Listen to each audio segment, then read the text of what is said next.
how can we find the peaks and the lows, or basically how can you find the high points and the low points of the histogram?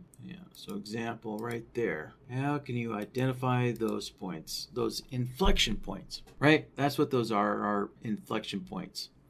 So if you want to do that, we'll grab a inflection solver. I'll just put it down here.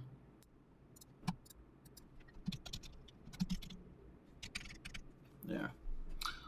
All right. So for my indicator here, let's switch in the MACD. There's our MACD. And I got to remember to adjust the settings here, right? So it matches what's on the chart there. And then we'll select the histogram plot like so. And there we go. Now, of course, this identifies all the inflection points. So there's, if there's one thing about the histogram is it has a whole bunch of inflection points all over the place there.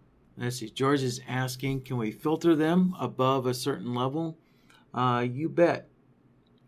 We can, yep, you bet.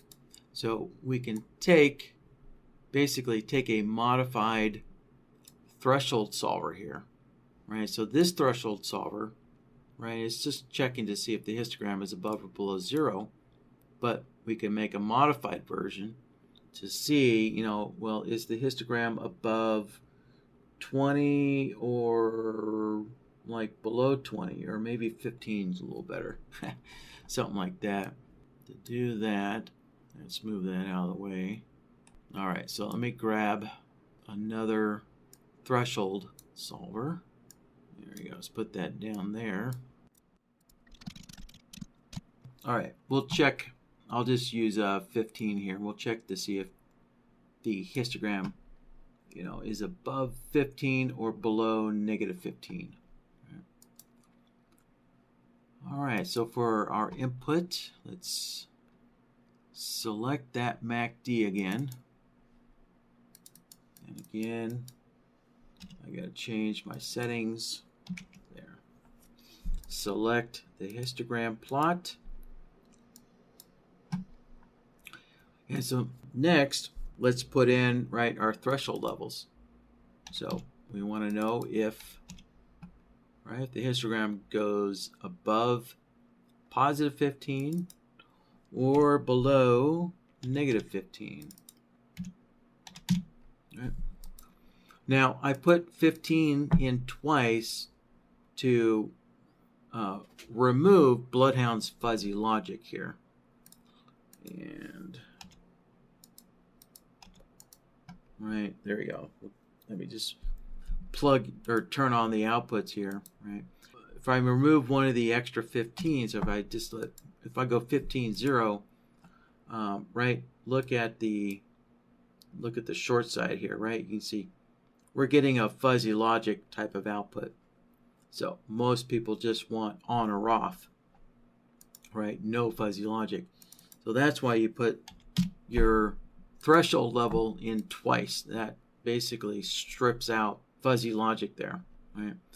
And you also might notice here that, because of the nature of this question, I kind of reversed the outputs here. So we're getting a short output when the histogram is above +15, right? And a long when the histogram, is below -15, right? And so that's going to match up with this inflection, right? So remember, up top here, we're getting down inflections, and when the histogram's down below, we're getting, right, inflections upward. So to make sure, that our threshold solver matches up, right, I basically reversed the outputs there. And so now with a AND node, let's connect that up like so, and there we go. So now we have some filtering going on here. So now we're only seeing, right, those